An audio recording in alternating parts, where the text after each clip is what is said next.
Vitamin B1 pada tanaman. Assalamualaikum warahmatullahi wabarakatuh. Jumpa lagi bersama saya Fatimah Tuzahro, Prodi Penyuluhan Peternakan dan Kesejahteraan Hewan 4B, Politeknik Pembangunan Pertanian, Malang. Pada kesempatan kali ini, izinkan saya untuk sedikit membahas tentang pertanian, khususnya adalah tentang peran vitamin B1 pada tanaman. Simak informasi ini lebih lanjut. Vitamin adalah nutrisi tambahan yang diperlukan bagi tubuh tanaman. Vitamin juga menjadi salah satu zat penting bagi tanaman. Tanaman memerlukan vitamin untuk menunjang pertumbuhan dan perkembangan organ.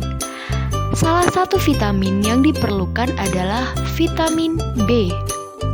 Umumnya, vitamin dibutuhkan dalam jumlah sedikit dalam kehidupan tanaman, tapi sangat penting dalam menunjang proses fotosintesis, pembelahan sel, dan pertumbuhan organ.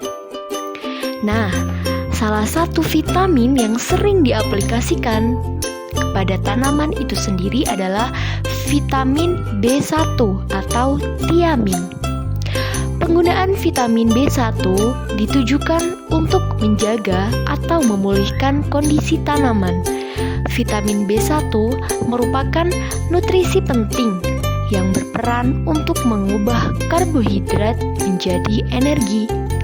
Peran vitamin B1 ini juga dibutuhkan dalam jaringan tanaman. Tanpa adanya energi, proses pertumbuhan tanaman seperti pembelahan sel, pembentukan jaringan baru, dan pertumbuhan akar tidak dapat terjadi. Selain itu, untuk membantu proses metabolisme pada jaringan tanaman serta menghasilkan energi, vitamin B1 memiliki sejumlah manfaat lainnya untuk tanaman. Antara lain, yang pertama adalah membantu proses metabolisme jaringan tumbuhan agar berlangsung dengan baik. Dengan begitu, pembentukan energi dari karbohidrat dapat dilakukan. Yang kedua, dapat mencegah dan mengurangi stres pada tanaman. Yang ketiga adalah meningkatkan kemampuan adaptasi dengan lingkungan yang baru. Yang keempat adalah menjaga tanaman tetap segar meski sedang melewati berbagai proses seperti penanaman dan pergantian media tumbuh baru atau repotting. Yang kelima adalah mempercepat proses tumbuhnya jaringan pada akar. Yang keenam adalah melancarkan penyerapan unsur hara. Yang terakhir adalah membantu pertumbuhan jaringan baru agar menjadi lebih cepat.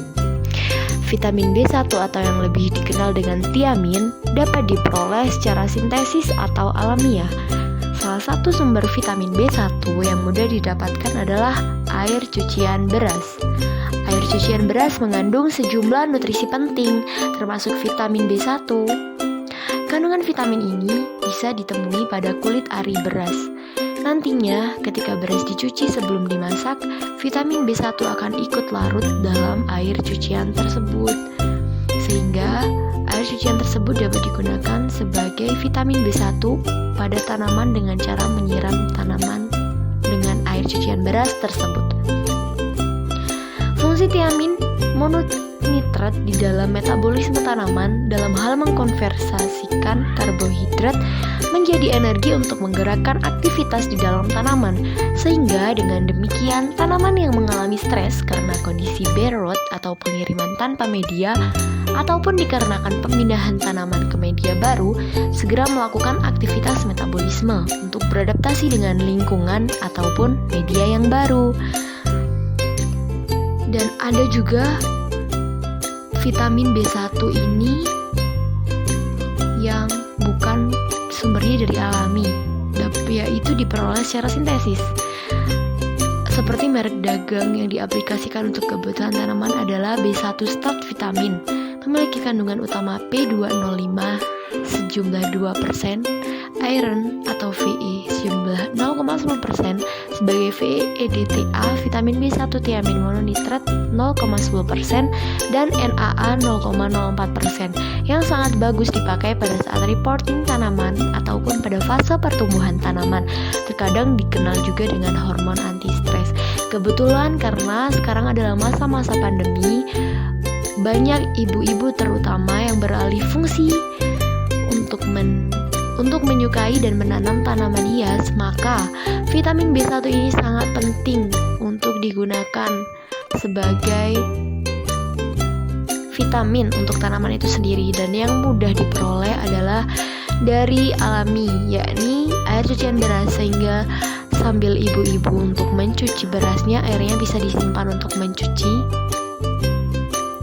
Itu digunakan untuk menyiram tanaman sehingga hasil yang dicapai dapat dilaksanakan secara maksimal, dan air cucian tersebut tidak mubazir dibuang secara cuma-cuma, namun bisa digunakan untuk menyiram tanaman yang dimiliki. Kurang lebih itu adalah sedikit informasi yang dapat saya sampaikan kali ini. Jumpa lagi pada podcast-podcast selanjutnya dan dengan tema yang berbeda khususnya. Kurang lebihnya saya mohon maaf yang sebesar-besarnya. Wassalamualaikum warahmatullahi wabarakatuh. Terima kasih atas perhatiannya.